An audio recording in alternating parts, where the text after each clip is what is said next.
All right, let's talk about the features you want to scale. So, in the last exercise, we talked about how to build your development team, and now we're going to talk about what to do with that team. What features do you want to scale?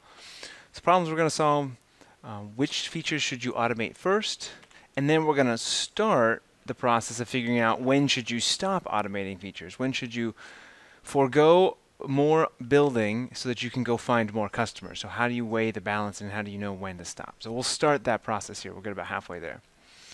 All right.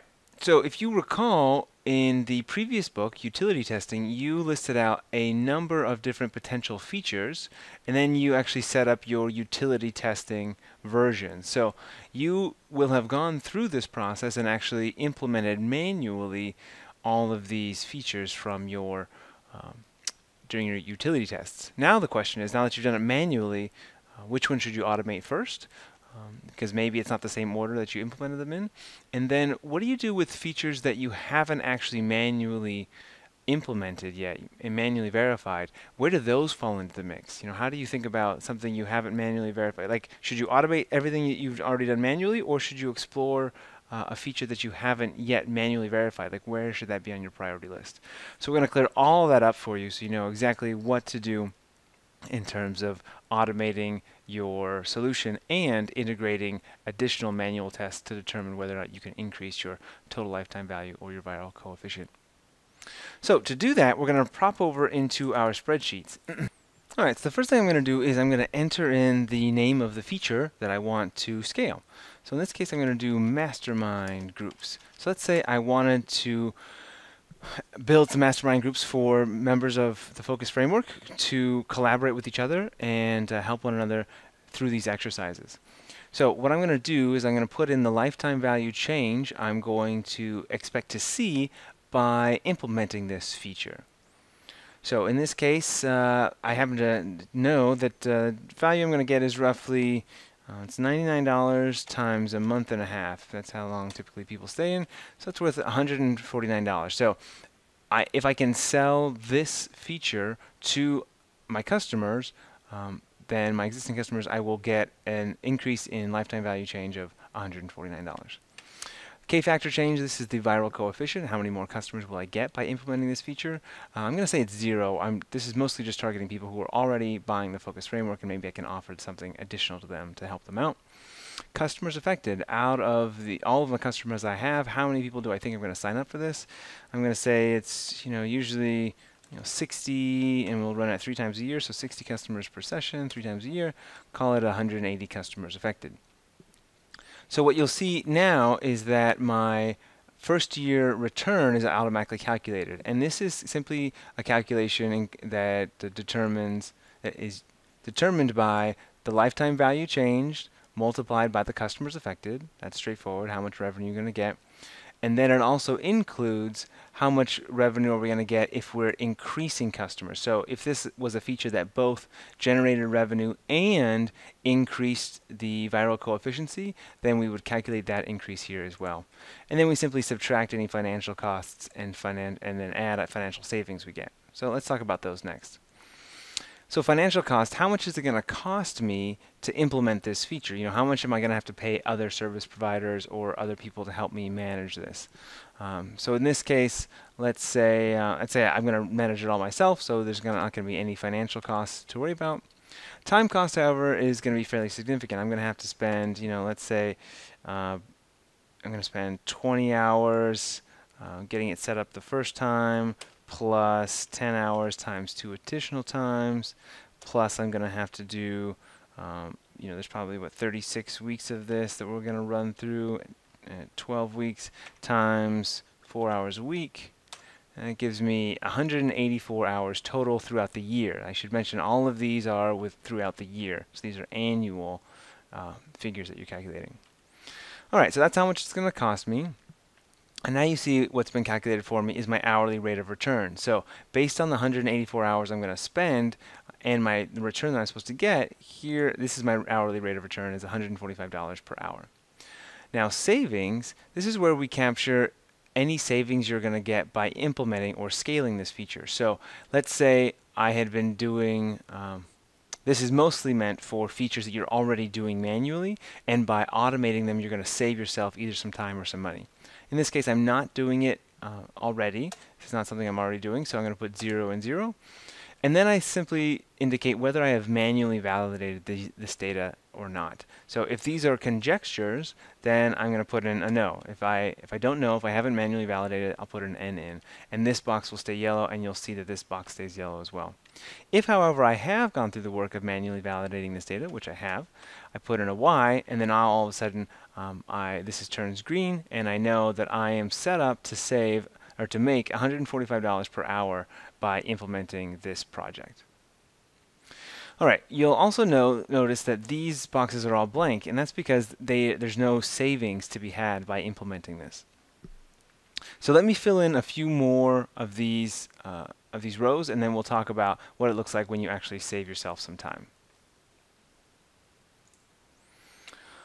All right, I've gone ahead and I've filled out some additional features here, and what you'll notice is that I have a number of features that I have not manually validated, and you'll see that now the digital slides are actually, this is a feature that's going to generate the highest hourly rate.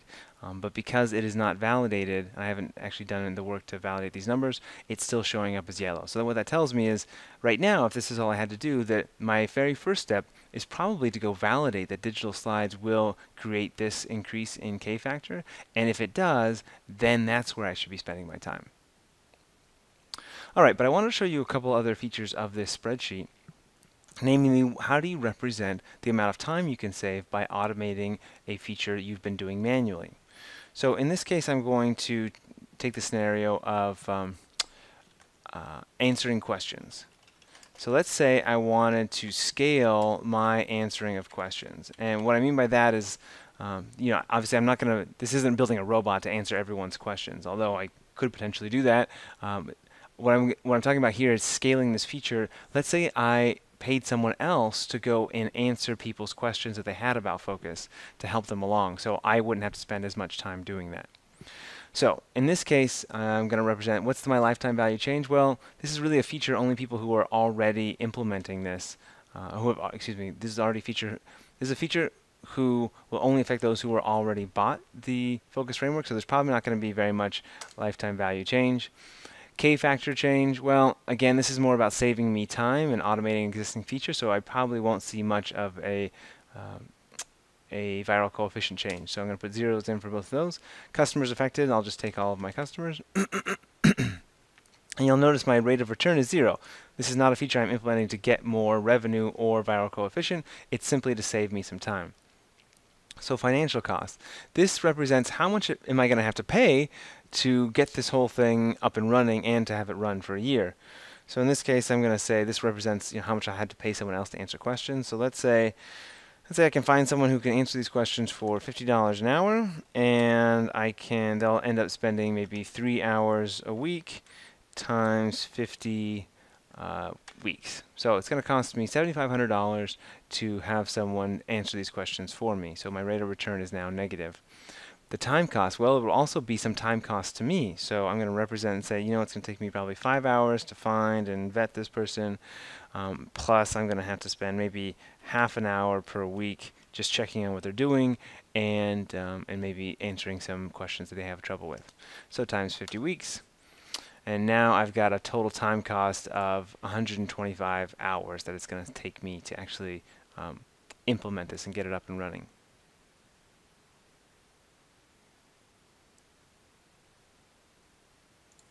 Scratch that. That's 5 plus. There we go. Okay, it's actually going to take me 30 hours to get this all up and running. Now the savings, this is where I represent any savings I get by doing this. Now in this case, I'm not spending any money at all, so my savings is going to be small. So there's nothing to save, but my time saving will be significant. Let's say I'm spending those 3 hours a week now. So 3 times 50, that's how much time I'm going to save. And now you can see I've automatically, by doing this, by spending 30 hours and $7,500, I'm going to save myself 120 hours a week or a year. Now, what we're going to do is we're going to calculate the value of that time saved. So in this case, the time saved is going to be $94.54. So this is the average hourly rate for an hour saved. So the way this is calculated is it says if I have 120 extra hours, what can I do with that 120 hours? How much money can I make from that 120 hours? And the way we calculate that is by averaging out the hourly rates of returns for all the other things we could be doing. So in this case, we take 120 hours and multiply it by the average of these numbers here. So of my 120 hours, on average, I'm going to make $94.54 on those hours saved, based on these numbers here.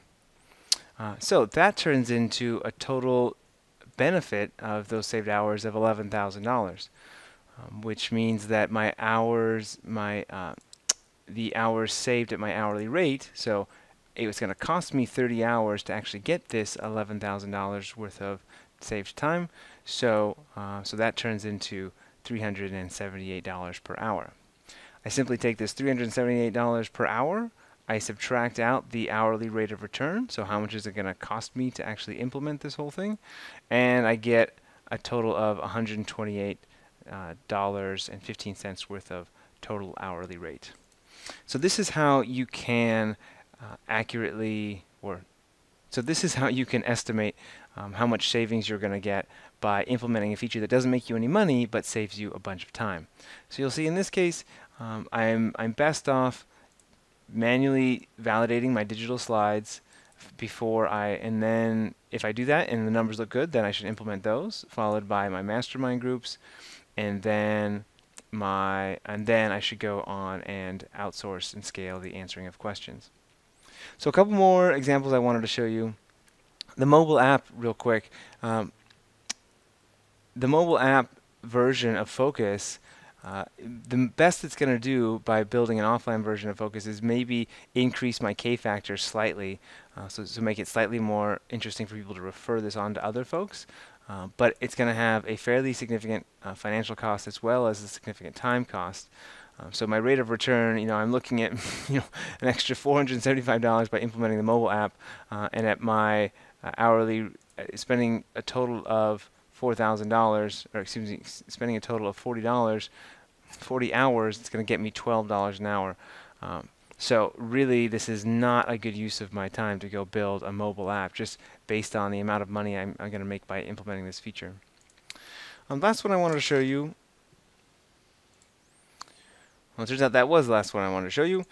So some key takeaways from this exercise. The first is that you want to make sure that you've manually validated things first. So before we go implementing digital slides, we should actually have proof that they are going to increase our viral coefficient. So do things at a small scale before you implement any of these features in a big way.